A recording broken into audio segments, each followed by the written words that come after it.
저는 성경 가운데서 가장 극명하게 이렇게 대조를 이루고 아주 드라마틱한 이 장면을 뽑으라고 한다면 구약의 한 장면과 신약의 한 장면을 제가 꼽을 수가 있어요. 신약은 바로 예수 그리스도의 십자가와 부활입니다.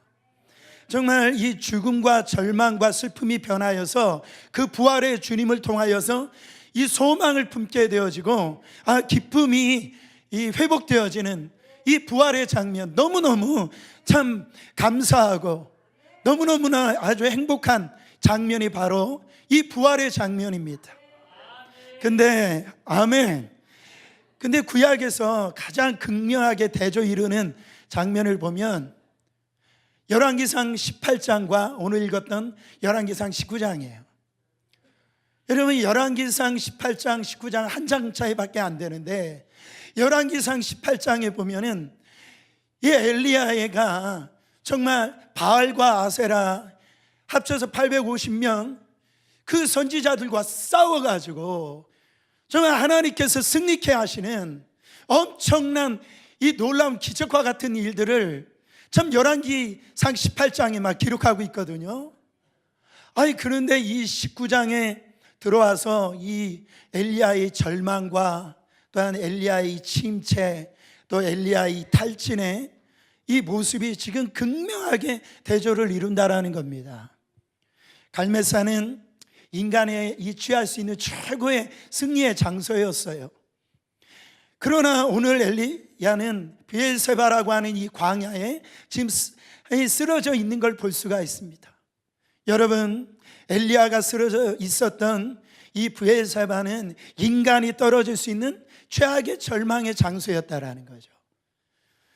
오늘 이 말씀을 통하여서 하나님이 우리에게 주시는 분명한 메시지가 있다라는 겁니다.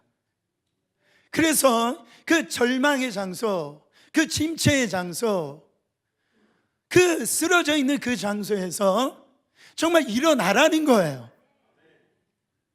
이 시간에 이 주님의 마음이 우리 가운데 회복되어지기를 간절히 소원합니다. 오늘날 우리 현대를 살아가고 있는 우리 현대인들은 저도 마찬가지고 여러분도 많이 사용할 겁니다. 바쁘다 바빠, 쌓인다 쌓여, 이런 소리를 많이 하잖아요. 그러니까 그런 것을 인하여 막 피로가 쌓이고 스트레스가 이렇게 쌓입니다. 그거를 심해지면 탈진하게 되어지는데 그거를 번아웃 신드롬이다, 이렇게 탈진 증후군이다, 이런 말을 쓴다라는 거예요. 이쯤 되면은요 만사가 귀찮고 아주 무기력해지는 거예요. 그래서 사람 만나기도 싫고 막 이렇게 말하기도 귀찮아지는 그런 때가 있다라는 거죠. 여러분, 이거는 누구나 다 이런 시간들이 옵니다. 어느 주일날 아침이었습니다. 어머니가 교회 갈 시간이 되어서 아들을 깨웁니다. 아들아, 교회를 가야 되지. 그래서 방문을 이렇게 두드리면서 아들아, 교회를 가야지. 그랬더니 방 안에 이 아들의 인기척이 없는 거예요.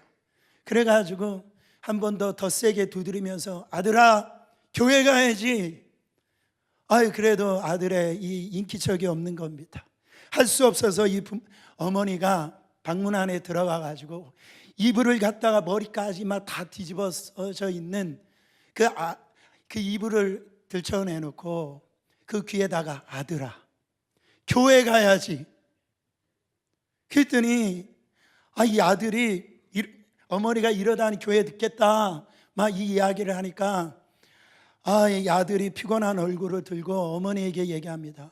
어머니, 오늘은 제가 너무너무 피곤하고 힘들어서 교회를 못 갈 것 같습니다. 한 번만 봐주세요. 그러니까 어머니가 이렇게 얘기합니다. 아들아, 그래도 교회에 가야 될 이유가 있단다. 네가 그 교회 담임 목사잖니? 여러분,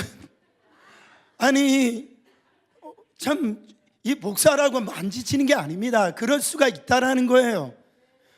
이런 상태를 막 피곤이나 피로를 넘어서 이래 탈진이라고 얘기를 합니다. 이렇게 탈진하는 사람들은 이렇게 모습 겉으로 이렇게 보면은 요즘에는 그런 변명이 이렇게 생기잖아요. 우울증.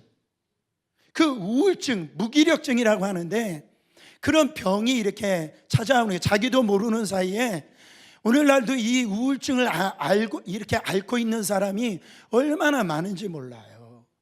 그래서 증세의 차이는 뭐 좀 크고 작은 것은 있지는 모르지만은 지금 누구든지 이런 증세들이 있단 말이죠. 특별히 중년 남성들 있죠. 40대, 50대. 참 열심히 살았는데 이런 우울증 증후군을 가지고 있답니다.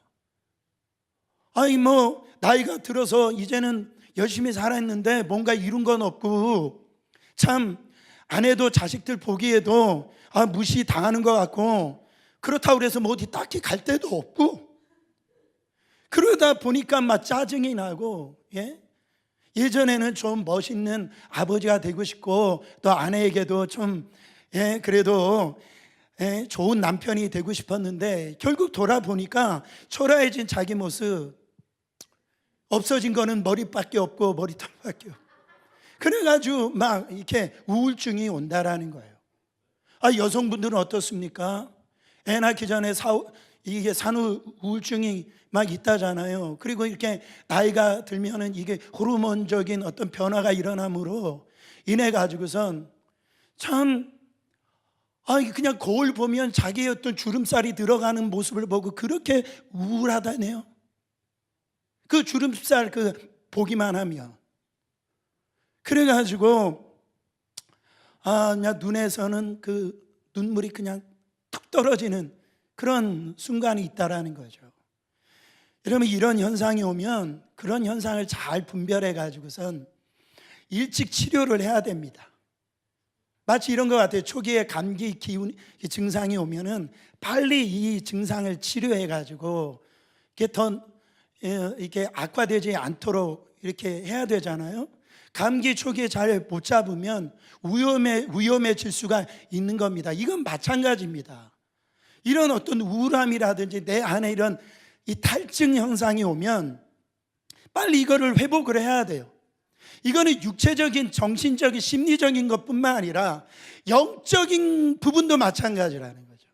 누구든지 우리가 신앙생활 할 때에 이런 영적인 우울함, 영적인 탈증 이런 것들이 우리 안에 나도 모르는 사이에 찾아온다라는 겁니다. 엘리야가 지금 그런 경험을 하고 있는 거예요. 엘리야가 지금 어떤 경험을 하느냐, 그렇게 사로잡히니까 첫 번째 두려움과 염려가 이게 엄습해 옵니다.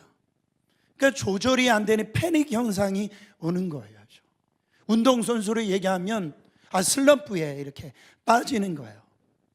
그러니까 지금 엘리야의 이 디프레션, 그러니까 심해지면 이게 어떤 현상으로 오냐면 공황장애로 이렇게 오는 거예요. 그래서 염려와 두려움이 오면 막 조절이 안 됩니다. 갑자기 밀려오는 이렇게 막 밀려오는 이 두려움 때문에 심장이 뛰고 호흡이 이렇게 안 되어지고 막 밤에 잘 때 이렇게 막 식은땀이 흐르고 혹시 누가 그러신지 모르지만 helpless 이런 hopeless, powerless 오늘 영어가 잘 되는데 하여튼 막 이런 게 막 오는 거예요. 그래서 이게 일반적인 두려움이 아니에요. 자기가 조절할 수 없는 이 어떤 이 두려움과 염려 속에서 막 이게 심해지는 게 이게 공황장애라. 그래서 연예인들이 그렇게 막 공황장애를 통하여서 그런 어떤 그 삶을 갖다가 이게 활동을 잘 못하잖아요. 여러분 이거는 산발적으로 오는 두려움과 염려의 차원이 아닙니다. 답답해지면서 극도의 두려움에 빠지는 것인데 하는 얘기들을 들어보면 이거를 경험해 보지 않고는 이거는 뭐 얼마나 무서운 병인지를 알 수가 없다라고 그렇게 애들 얘기를 하잖아요. 이 공황장애가 어느 때는 광장장애였던 모습으로도 나타나는데 그래서 사람이 많은 곳에 가는 거를 갖다가 두려워한다는 거예요. 어느 때는 이 다른 현상으로 밀폐된 장소들 그래가지고 이게 심해지면요 엘리베이터도 못 타요. 어떤 사람은 비행기도 못 탑니다. 아주 심각하게 막 숨을 못 쉬는 증상들이 오기 때문에 그래서 삶을 갖다가 아주 행복하게 살지는 못합니다. 두 번째로 어떤 현상이 오느냐? 사람을 기피하고 홀로 있고 싶어 한다라는 거예요. 지금 엘리야가 어디까지 도망했어요?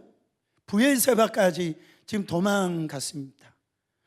여러분 3절을 보세요. 그가 이 형편을 보고 일어나 자기 생명을 위해 도망하여, 무슨 형편이에요? 바로 열왕기상 18장에 그 엘리야가 지금 바알과 아세라 그 섬기는 이 제사장들을 다 죽인 그 형편을 보고 그 이세벨이 이제는 자기를 죽이겠다라고 하는 그 형편의 그 이야기를 듣고선 지금 자기 생명을 위해 가지고 지금 도망했다라는 거예요. 어디까지 도망했느냐? 이스라엘부터 브엘세바까지 이렇게 도망했는데 장장 거리가 142km 정도, 하루에 그렇게 막 도망간 거예요. 도망간 거예요. 원래 엘리야는 북이스라엘 사람인데 지금 브엘세바는 남유다에 있는 것이거든요.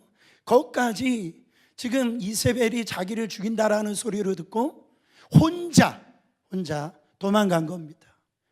이 혼자 위험한 거예요. 왜냐하면 우울증이 이렇게 심각해지면요, 누군가 옆에 있어줘야 됩니다.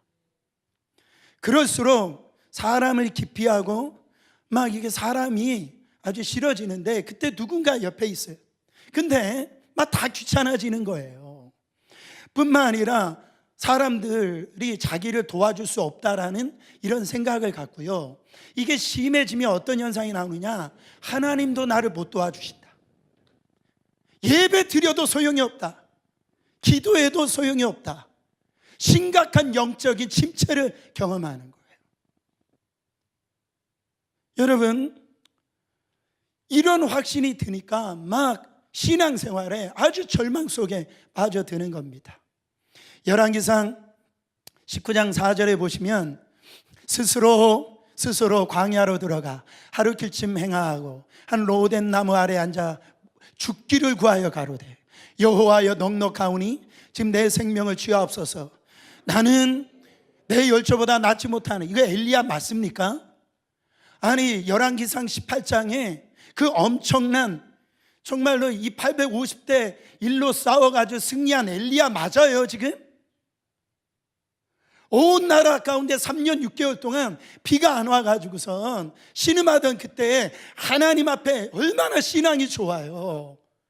전심으로 막 죽기를 각오하고 기도해가지고 이 비를 내리게 한 엘리야 맞아요. 근데 그 엘리야가 지금 낙담하고 시리에 빠져 있다라는 거죠. 탈진 상태에 빠진 겁니다. 의욕상실이 걸린 거예요. 그리고 자기를 스스로 무가치하다고, 참 이 열조보다 난 나은 사람이 아니라고, 아니 지금 이스라엘의 영웅 아니겠어요? 신앙의 모델이 아닙니까? 근데 나는 저 백성들보다 나는 무가치한 존재라고. 이렇게 굉장한 영적인 그 침체 속에 지금 빠져 있는 엘리야를 볼 수 있다라는 겁니다. 엘리야의 고백이 무슨 고백이에요? 여호와여 넉넉하오니 내 생명을 취하소서. 그러니까 뭔 말입니까? 지금 아주 이제는 죽을 준비 다 됐으니까 나를 내가 내 힘으로는 못 죽으니까 죽여주시옵소서, 이렇게 한 거예요. 저는 이 옛날에 이 말씀 묵상할 때 저에게 정말 이 고백이 위로가 많이 되더라고요. 위로가. 여호와여 넉넉하오니 내 생명을 취하소서. 여러분 참 목회가 어렵습니다. 이 요즘 목회 하겠다라고 저에게 상담 오는 분들이 있으면 제가 뜯어 말려요. 그냥 말립니다.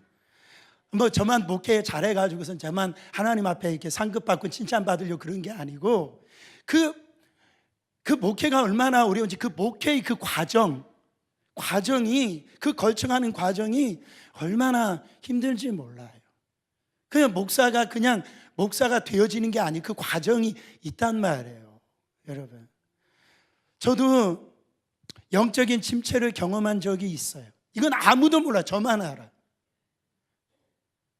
그 옛날에 그래서 말씀을 전하러 올라가야 되는데 제 마음에 막 두려움이 오고 막 제 안에 막 숨을 못 쉬게 만드는 그런 현상이 이렇게 오더란 말이에요. 그래가지고선 아니 목사가 설교하는 걸 두려워하면 어떻게 합니까? 막 죽고 싶은 거 이거 어떻게 할 수가 없는 거예요. 어떤 누구한테도 얘기한 고백이 아닙니다. 그래서 이것도 누구에게도 말지 못했어요. 제가 그 당시에 궁금했던 거는 저한테 어려웠던 문제는 뭐냐면 그래도 제가 목사인데 죽고 싶어 해도 될까? 이렇게 막 죽고 싶은 마음이 오는데 죽고 싶다라고 얘기해도 될까? 그런 마음이 이렇게 생각하는데 그때 이 엘리야의 이 고백을 만난 거예요. 얼마나 제가 감사한지. 엘리야 같은 사람도 그 엄청난 사람도 지금 내 생명을 취해달라고 기도하는 걸 보면 나만 겪는 문제가 아니구나 이거. 다만 나중에 모세도 보니까 이 모세가 그 책임이 얼마나 큽니까? 이 출애굽하는 과정에서 200만이라는 숫자가 목회한 거 아니겠어요? 모세도. 근데 얼마나 그게 무거웠으면 나 죽여달라고 그렇게 고백을 해요. 민수기서 11장 14절 15절 보세요. 책임이 심히 중하여 나 혼자는 이 모든 백성을 감당할 수 없나이다. 주께서 내게 이같이 행하실 때 구하옵나니 내게 은혜를 좀 베풀. 즉시 나를 죽여 내가 고난당함을 내가 보지 않게 하옵소서. 그러니까 주님 그 은혜를 베풀어 주실 수 있다고 한다면 나의 지금 은혜는 나를 지금 빨리 죽여주셔가지고 내가 저 백성들 때문에 고난당함을 안 보고 내가 지금 주님 품에 가게 좀 해달라고 그렇게 고백하는 거예요. 요나는 또 어떻습니까? 요나도요 선지자 아닙니까? 근데 그 선지자가 자기 뜻대로 이렇게 막 되지 않으니까 죽여달라고 막 기도하더라고요. 요나서 4장 3절입니다. 여호와여 원하건대 이제 내 생명을 거두어 가소서. 사는 것보다 죽는 것이 내게 나음이니라. 여러분 얼마나 상태가 심각하겠습니까? 지금 엘리야도 그렇고 모세도 그렇고 요나도 그냥 사는 것보다 죽는 게 더 낫습니다. 그렇게 죽기를 간청할까요? 여러분 이런 기도 해보신 적 있습니까? 우리 살려달라는 기도는 참 많이 하잖아요. 우리를 죽여주시옵소서 그런 기도는 잘 안 하잖아요. 근데 엘리야 정도 되면 자신의 기도는 하나님께서 반드시 들어주신다라는 이 믿음이 있는 사람입니다. 왜? 열왕기상 18장의 경험을 했잖아요. 그러니까 이 말은 죽여달라는 기가 엄살 부리는 게 아니에요. 지금 힘들어서 한번 해본 소리가 아니다라는 거예요. 그런 마음이 진짜 있었던 거예요. 여러분 가운데 또 차라리 죽는 게 낫겠다. 이런 인생, 이렇게 인생이 힘들고 어렵다면 차라리 죽는 게 낫겠다라고 생각하는 분들이 있어요. 너무 막 이 짐이 무겁거나 그 다음에 막 살아갈 길이 안 보이는 거죠. 그냥 죽었으면 뭐 아무리 해도 안 되니까 하다도 안 되니까 이게 차라리 죽는 게 낫다. 이런 심정으로 사는 분들이 있더라고요. 여러분 이런 경험들이 우리의 삶에서 얼마나 많이 있습니까? 결혼 생활이 어려워서 이런 생기는 변화가 오거나 뭐 사업이 잘 되던 사업이 하루아침에 이렇게 안 되거나 그 다음에 배신당하거나 뭐 열심히 당하던 그 직장에서 쫓겨나든지 그럴 때가 있는 거예요. 근데요 이런 생각을 약한 사람만 갖고 있는 게 아니다라는, 저는 그런 그 약한 사람들만 있는 줄 알았는데 지금 영적인 거장, 지금 능력 있는 사람, 위대한 이스라엘의 영웅 엘리야 같은 사람도 이런 영적인 이 침체, 영적인 이런 우울이 다가올 수 있다라는 거예요. 여러분 엘리야가 이렇게 된 이유가 있습니다. 왜 이렇게 되었느냐? 엘리야가 정말 죽을 힘을 다하여 가지고 그 결과물을 참 이루었는데 그 결과가 자기 생각대로 되지 않았기 때문에 그래요. 그가 갈멜산에서 이렇게 대승리를 이룬 후에 엘리야는 그렇게 생각했어요. 이제는 아합과 이스라엘 모든 백성들이 이세벨도 다 이제는 자기 말을 잘 들을 줄 알았어요. 그 엄청난 기적을 봤으니까, 그렇죠? 자기를 인정해주고 자기를 대접해줄 줄 알았단 말이에요. 그런데 현실은 정반대였다라는 겁니다. 오히려 자기를 대접하고 인정해 주기는커녕 자기를 죽이려고 했다라는 거예요. 세상의 적반하장이라고 하죠, 이런 거를. 자기는 생명 내놓고 이스라엘을 위해서 정말 그렇게 애를 썼는데 기가 막힌 세상이라는 거죠. 너무너무 지금 기가 막혀가지고서 얘기도 못하고 지금 도망간 거예요. 나한테 이런 일이 일어나다니. 여러분, 현실은요 내 생각과 달라요.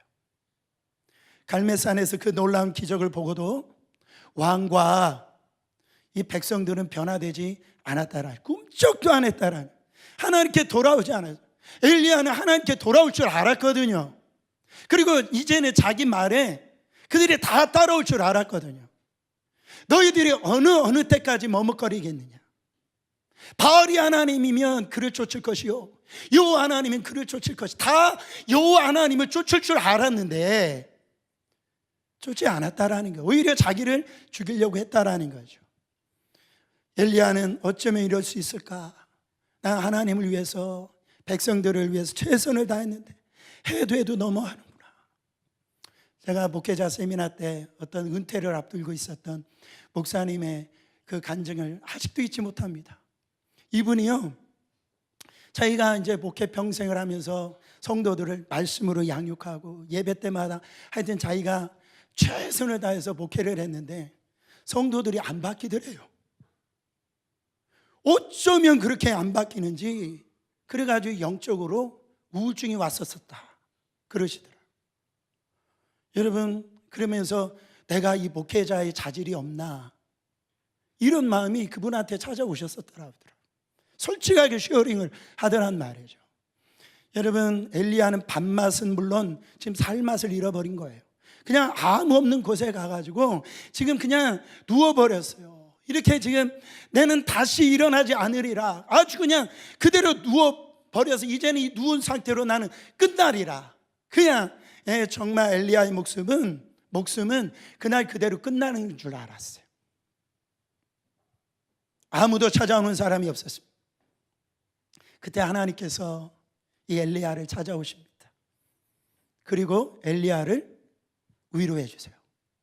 첫 번째, 어떻게 이 엘리야가 일어났는가? 우리 하나님은 어떤 하나님이시라고요?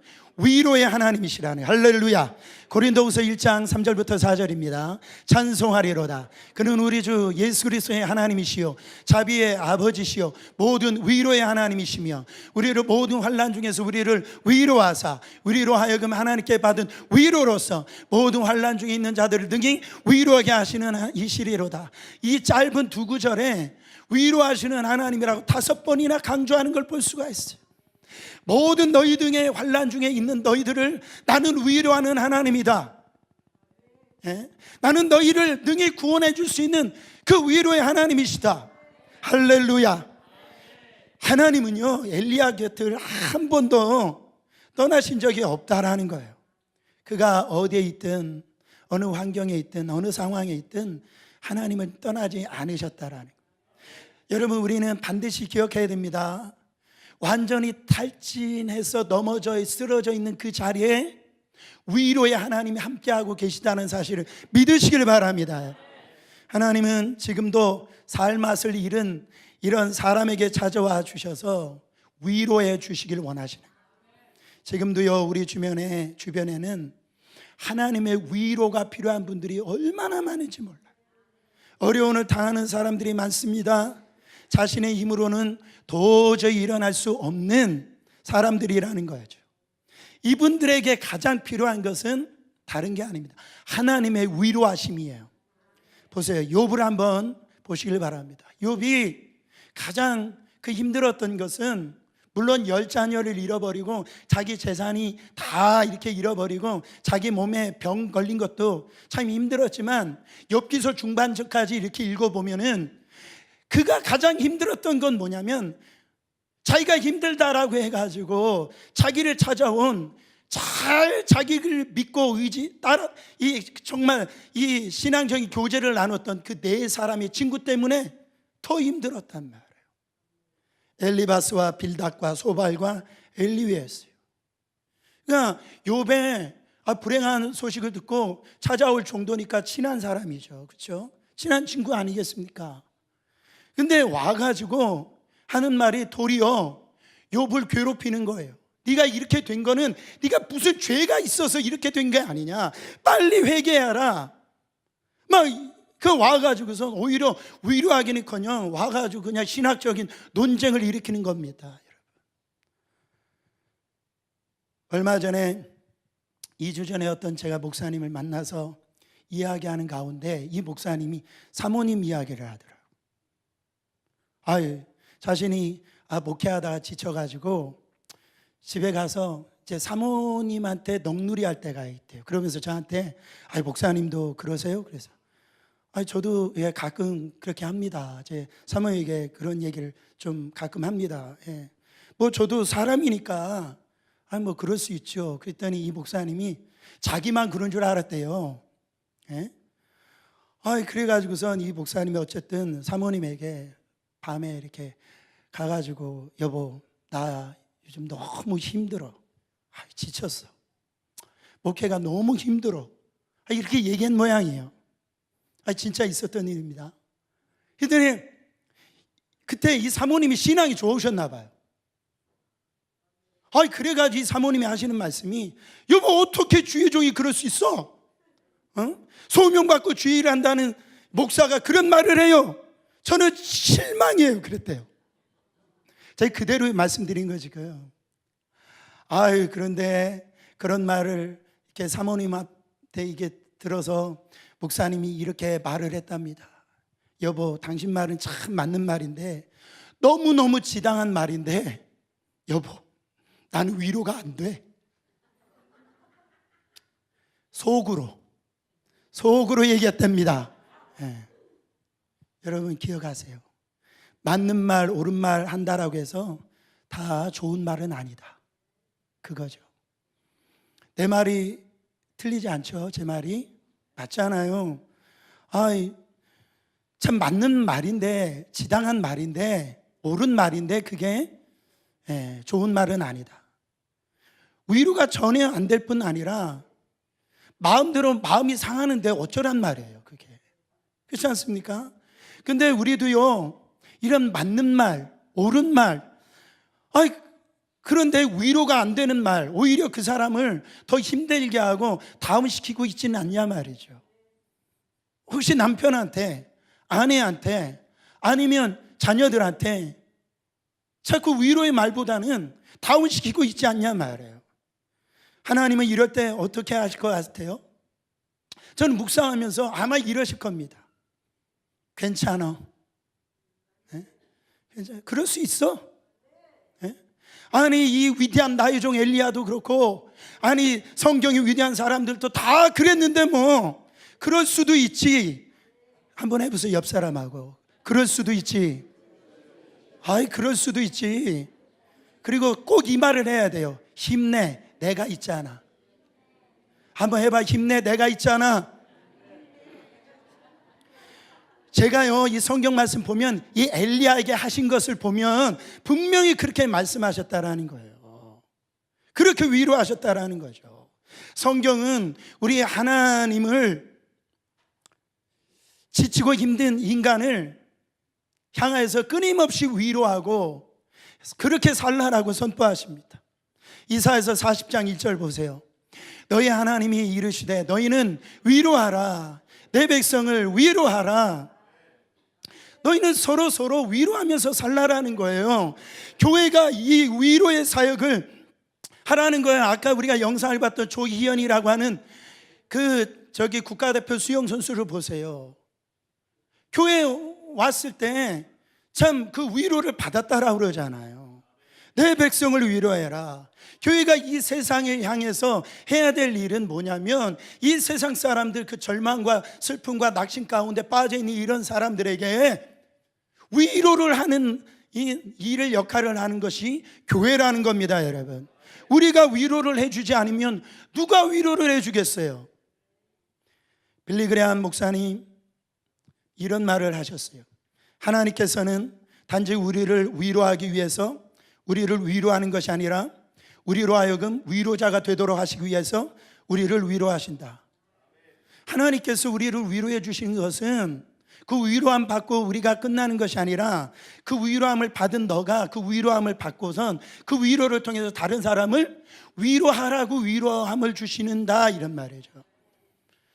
보세요. 테레사 수녀는 님은 이런 말을 했어요. 가장 큰 질병은 결핵이나 문두병이 아닙니다.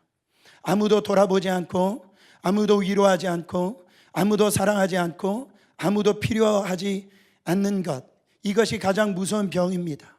세상에는 빵이 없어서 죽어가는 사람도 많지만 작은 사랑과 위로가 없어서 죽어가는 사람이 더 많습니다. 자꾸 충고하고 조언하지 마시길 바랍니다. 저는 그런 얘기를 들은 경우가 있어요. 그러니까 제가 목사잖아요. 오면은 항상 이야기할 때 보면 목사님은 그냥 옳은 말만 한대요. 맞는 말만 한대요. 그 얘기를 들을 때 그럼 나는 무슨 말을 해야 되는가 고민할 때가 있어요.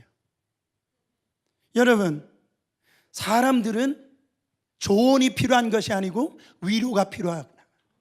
물론 상대방이 조언을 이렇게 물어보면은 그 조언에 대해서 얘기하지만은 물어보기 전에 절대 조언하지 말라. 저는 그거를 아주 깨달아지더라고요. 지쳐 쓰러져 있는 사람에게 조언이 필요한 것이 아니라 격려와 위로가 필요하다라는 겁니다. 하나님은 또 엘리야를 어떻게 위로해 주셨습니까? 두 번째, 하나님은 어루만져 주심으로 위로해 주셨다라는. 5절에 보세요. 천사가 그를 어루만지며 아무 말이 없었어요. 네가 왜 지금 여기 있니? 네가 왜 그렇게 되었니? 이런 얘기를 지금 얘기하지 않아요. 내가 내게 이러라고 능력 준지라니 만 내가 너 창피해 죽겠다, 이런 얘기 하지 않았어요. 그냥 어루만져 주었다라는 하나님의 이 스킨십, 하나님께서 쓰러져 있는 엘리야를 꼭 이렇게 안아주었다라는 거죠. 여러분, 모든 잘못이 바로 하나님 자신에게 있는 것처럼 지금 안타까운 마음으로, 심정으로 지금 엘리야를 허그해 준 걸 볼 수가 있습니다. 여러분, 프리 허그 운동 아시잖아요. 프리 허그. 길거리에서 이 프리 허그 이런 피켓을 들고 기다리다가 자신에게 포옹을 청해오는 그런 사람을, 불특정 그런 사람을 안아주는 거죠. 이 운동이 어떻게 생겼냐면 자기가 힘들고 어렵고 그랬을 때 자기가 알지 못한 누군가 와서 이렇게 안아줘, 아무 소리 없이 안아줬을 때 그 사람이 울었다라는 거예요. 그게 이제 이 운동의 출발점이 이렇게 되었는데요. 여러분, 이 운동에 정말 만드신 분이 하나님이세요. 이 엘리야를 프리 허그 해주신 거예요 지금. 여러분, 더 살아야 될 이유를 잃어버린 사람들에게 가장 필요한 것은 바로 이런 하나님의 위로입니다. 그냥 어머니 품으로 안아주기만 하면 되는 거예요. 교회가 그래야 된다라는 거예요. 세상에서 이렇게 힘들고 어려운 일 만나가지고 누워버린 그 사람에게 정말 찾아와서 가만히 와가지고 그냥 품어주는 건, 이 사역을 교회가 해야 된다라는 거죠. 다른 이유를 묻지 마세요. 너 세상에서 왜 그렇게 살다가 낯짝도 뻔뻔하다 교회로 올 수 있니? 그런 얘기하지 마시고 그냥 어머니가 자식이 뭐 잘했든 못했든 와서 허기해 주지 않습니까? 할렐루야. 성경 말씀이 나와 있어요. 이사야서 66장 13절입니다. 어미가 자식을 위로함 같이 내가 너희를 위로할 것인지 너희가 예루살렘에서 위로를 받으리니 너희가 이를 보고 마음에 기뻐서 너희 뼈가 연한 풀의 무성함 같으리라. 너희가 예루살렘에서, 이 말은 너희가 교회에서 위로를 받으리니. 그 사람들이 이걸 보고 회복이 되어진다는, 기쁨이 회복이 되어진다라는 겁니다. 여러분, 이 예배 시간이 위로를 받는 시간이에요. 하나님 품 안으로 들어오는 시간입니다. 우리가 찬양을 할 때, 지금 이 말씀을 들을 때 하나님이 여러분을 지금 만져주고 계시는 거예요. 위로하고 계시는 거예요, 여러분. 세 번째로, 하나님은 몸을 회복시켜 주심으로 위로를 해 주십니다. 하나님은요, 전사를 보내시거나 천사 같은 사람을 보내주셔서 이렇게 치유도 해 주시는데, 천사가 와서 충고하지 않았죠. 같이 있어주고 몸을 이렇게 어루만져 주고선 뭐를 했느냐면, 지금 일어나 먹으라, 그렇게 천사가 얘기를 해요. 그러니까 말없이 지금 안아주고 난 다음에 이제 엘리야를 먹이신다라는 거예요. 지금 140몇 킬로를 지금 달려왔으니 얼마나 배가 고프겠어요. 얼마나 힘들겠어요. 얼마나 갈증을 느끼겠습니까? 그때 이 엘리야에게 천사가 떡과 물을 준비해 놓으신 이 사건을 볼 수가 있어. 이제 일어나라. 하나님의 위로는 분명하고 아주 단순한 거예요. 너 배고프고 힘들지? 이제 일어나라. 일어나서 먹어라. 이 말은 뭐예요? 밥 먹어라. 그런 말이에요. 한번 따라해 보세요. 밥 먹어라. 19장 5절 보세요. 그 뒷부분에 보면 일어나서 먹으라 하는지라. 그 다음에 7절에 보면 이르되 일어나서 먹으라. 네가 길을 이기지 못할까 하노라 하는지라. 이 말처럼 좋은 말이 없어요. 일어나서 먹으라고. 무슨 말이냐면 밥 먹으라, 이런 말이에요. 이게 얼마나 중요한지 모릅니다. 어떤 사람이 도저히 살 수가 없어가지고 죽으려고 한강에 뛰어들려고 했답니다. 근데 갑자기 이 자기 호주머니에서 핸드폰에 문자가 하나가 탁 날라온 거예요. 자기 친구한테 5글자가 딱 문자로 온 거예요. 뭐라고 하냐? 야, 밥 먹었니? 그러니까 이 친구는 이 친구하고 밥 먹자라 문자를 보낸 겁니다. 그래서 이 한강에 뛰어들려고 했던 이 사람이, 야, 진짜 이 세상에 지금 내가 밥 먹었는지 안 먹었는지 걱정해 주는 친구가 있구나. 그래가지고 그 지극한 작은 그 관심 하나로 생명을 건졌다라는 얘기가 있습니다. 여러분 시댁에서 정말 힘들게 있다가 여러분 이제 어머니가 계신 친정에 이렇게 갔을 때 친정 어머니가 뭐라고 얘기합니까? 너 힘들었지? 밥 먹어라, 야. 그 소리가 얼마나 참 좋은지 모르잖아요. 그렇죠? 여러분, 누가 아프고 힘들 때 충고하기보다는 뭐 이렇게 너 기도해야지, 너 어떻게 그런 소리 하지 말라라는 거죠. 천사는 절대 그런 소리 안 했다라는 겁니다. 그냥 밥 먹으랍니다. 여러분, 탕자를 보세요. 탕자가요, 아버지께 돌아왔을 때 탕자는 이런 생각을 가졌을 거예요. 꼭 그 자기 맏아들처럼, 저 허랑방탕 장기와 함께 놀아난 놈, 이 탕자는 이런 소리를 들을 거라고 생각하고 아버지께 왔을 거예요. 근데 아버지가 하신 말은 뭡니까? 야, 살찐 송아지 잡아라. 이 말이 뭐예요? 밥 먹어라, 이런 소리예요. 베드로가 예수님을 3번 부인했잖아요. 제자들이 다 십자가 앞에서 배신하고 다 도망갔잖아요. 예수님께서 부활하시고 난 다음에 베드로를 만나기 위해서 해변가에서 숯불에 떡을 구워놓고 생선구이를 해놓고 기다리십니다. 베드로는 이렇게 생각했을 거예요. 너 나를 3번 부인했니? 배신했니? 네가 내 제자니? 예수님한테 이런 소리를 들을 거라고 생각을 했는데, 요한복음 21장 12절에 보니까 예수께서 이르시되 아침 조반을 먹으라 하시니, 아침 조반을 먹으라 하시니 이 말이 뭡니까? 밥 먹어, 그 얘기하는 거예요.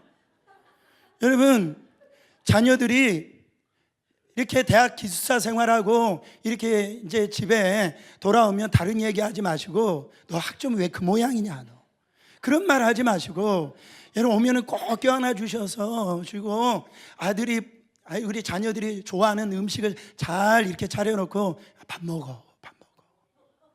그럼 회복이 되는 겁니다, 여러분. 그리고요, 그렇잖아요. 남편이 저 얼마나 좀 사업하고 밖에서 직장 생활 끝나고 얼마나 사실 힘듭니까?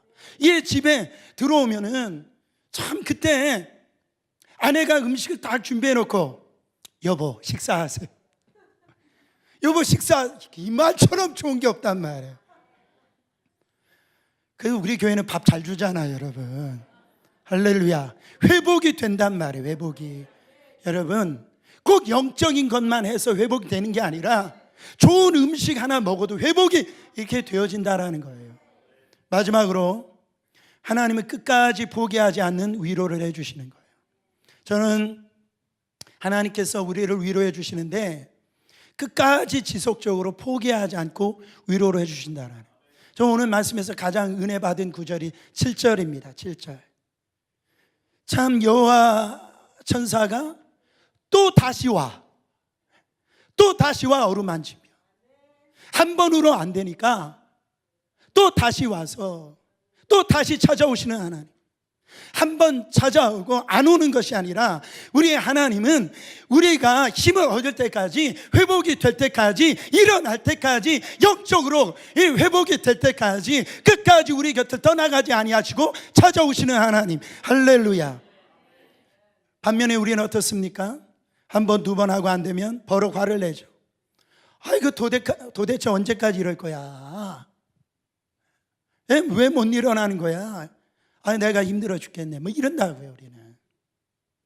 그러나 하나님이 일어설 때까지, 정말 완쾌될 때까지, 온전히 회복될 때까지 하나님은 우리 곁에 계십니다. 재촉하지 않으세요. 빨리 일어나라고, 그만 일어나라고 억압하지도 않습니다.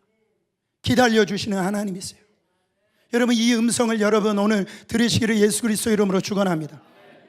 참 감사한 것은 하나님이 지금 이 시대를 살아가는 우리에게, 수많은 이 절망의 상황에 직면하고 있는 우리에게 언제나 우리와 함께 하셔서 우리를 끝까지 위로해 주시는 위로의 전담자를 우리에게 허락해 주셨어요. 그 위로의 전담자가 누군가? 성령 하나님이십니다. 성령 하나님을 보혜사 하나님이라고 그러세요. 이 보혜사라는 말은 파라클레토스란 말이에요. 이 파라클레토스란 말은 위로자, 도와주는 자, 상담자. 여러분, 요한복음 14장 16절 보세요. 내가 아버지께 구하겠으니 그가 또 다른 보혜사를 너에게 주사 영원토록 너희와 함께 있게 하시리니. 여러분, 우리가 절망과 영적인 침체와 낙심 가운데 있을 때 우리가 알아야 되는 사실은 우리 안에 그 영원토록 떠나가지 아니하는 우리의 파라클레토스 상담자 되시고 위로자가 되신 그 성령님이 우리 안에 계시다는 사실이에요. 여러분, 그래서 하나님의 사랑을 기억나게 하고 또한 그리스도의 이 사랑을 생각나게 하셔서 다시 회복할 수 있도록 하나님께서 이 성령님을 통해서 우리 가운데 역사하신다라는. 결론적으로 우리는 위로를 받고 회복이 되어야 됩니다. 힘들고 어려울 때 위로해 줄 수 있는 곳으로 가세요. 여러분들이 있는 그대로 받아줄 수 있는 곳으로 가세요. 그게 남편이면 참 좋습니다. 그게 아내면 좋아요. 그게 부모면 좋습니다. 그러나 가장 좋은 장소는 예수님의 십자가 아래라는 거예요. 아멘. 우리를 위로하시는 하나님의 위로의 극치는 바로 하나님께서 그 외아들 하나밖에 없는 예수 그리스도를 이 세상에 내놓으시고 그로 하여금 우리의 모든 죄값을 치러야 할 모든 고난을 대신 짊어지신 우리를 긍휼히 여겨주신 저 십자가 아래 있다라는. 고린도후서 1장 5절을 보세요. 왜 그리스도가 고난을 받으셨어요? 그리스도의 고난이 우리에게 넘친 것 같이 우리의 위로도 그리스도로 말미암아 넘치는도다. 여러분, 그리스도가 모든 고난을 갖다가 이렇게 받은 것은 참 우리의 위로를 넘치게 하도록 그리스도가 그 고난을 받으신 것을 믿습니다. 엘리야가 로뎀 나무 아래서 쉼을 얻었던 것처럼 우리도 십자가 아래로 가셔야 됩니다. 왜냐하면 진정한 쉼, 진정한 위로, 진정한 안식은 예수님밖에 없다라는 거예요. 그래서 마태복음 11장 28절에 말씀하십니다. 수고하고 무거운 짐진 자들아 다 내게로 오라. 내가 너희를 쉬게 하리라. 내가 너를 위로하리라. 사랑하는 여러분, 로뎀나무 아래서 천사가 준 것은 떡과 물이었는데 십자가 아래서 예수님이 주신 것은 생명의 떡과 생명의 물, 영원한 생명수임을 믿으시길 바랍니다.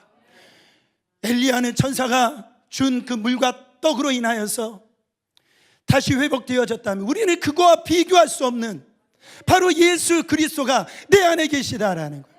요한복음 6장 35절을 보세요. 예수께서 이르시되 나는 생명의 떡이니 내게 오는 자는 결코 줄이지 아니할 터이요 나를 믿는 자는 영원히 목마르지 아니하리라. 할렐루야. 요한복음 4장 14절입니다. 내가 주는 물을 마시는 자는 영원히 목마르지 아니하리니 내가 주는 물은 그 속에서 영생하도록 솟아나는 샘물이 되리라. 저는 이 말씀을 묵상하면서 쓰러지더라도 십자가 앞에서 쓰러지시라는 거예요. 쓰러지시더라도 하나님 품 안에서 쓰러져야 우리는 다시 일어날 수 있다라는 겁니다. 저는 그런 생각을 어제 주님이 그런 생각을 주시더라고요. 야, 너 죽었다라고 하는 생각으로 좀 한번 살아봐라. 아까 영상에서 그랬잖아요. 어머니가 그 조희연 선수한테 내가 너 밑바닥이 되어줄게. 네가 지금 다 끝났다라고 생각하는데 그 망했다라고 생각하는 그 자리에서 그 끝났다라고 하는 그 속에서 다시 출발해 보라는 거죠. 여러분, 영적인 침체는 감기처럼 왔다 가는 겁니다. 우울증은 영원히 계속되는 게 아니에요. 비는 반드시 멈추게 되어 있습니다. 새벽은 반드시 오게 되어 있다라는 거예요. 우리의 감정에 속으면 안 됩니다. 여러분, 빛의 날이 반드시 온다라는 거예요. 하나님은 여러분을 아세요. 여러분의 체질을 아시고 여러분의 상황을 다 아십니다. 우리 하나님 품으로 나오시길 바랍니다. 그때 하나님께서 치료하고 회복을 시켜주십니다. 이런 위로와 회복을 받고 엘리야가 어떻게 됐습니까? 8절 말씀이에요. 이에 일어나 먹고 마시고 그 음식물의 힘을 의지하여 40주야 40야를 가서 하나님의 산 호렙에 이르니라. 하나님의 사명의 자리 호렙산으로 정말로 그 위로를 통해서 다시 회복된 걸 볼 수가 있습니다. 여러분, 오늘 이 위로하심을 온몸으로 체험하세요. 오늘 여러분들을 위로해 주십니다. 하나님이 여러분 속에서 위로의 영으로 역사하시는 거예요. 여러분의 지금 당하고 있는 절망감, 여러분들이 정말 낙심하고 있는 그 자리에서 거기에서 끝나면 안 되는 거예요. 일어나야 되는데 이 일어남은 저 십자가 앞에서 쓰러질 때에 주의 성령께서 여러분 안에 역사하심으로 새로운 힘을 부어주시는 겁니다. 다 여러분의 성령 안에서 일어나셔서 정말 하나님의 영광스러운 자리로 나가시기를 예수 그리스도의 이름으로 축원합니다.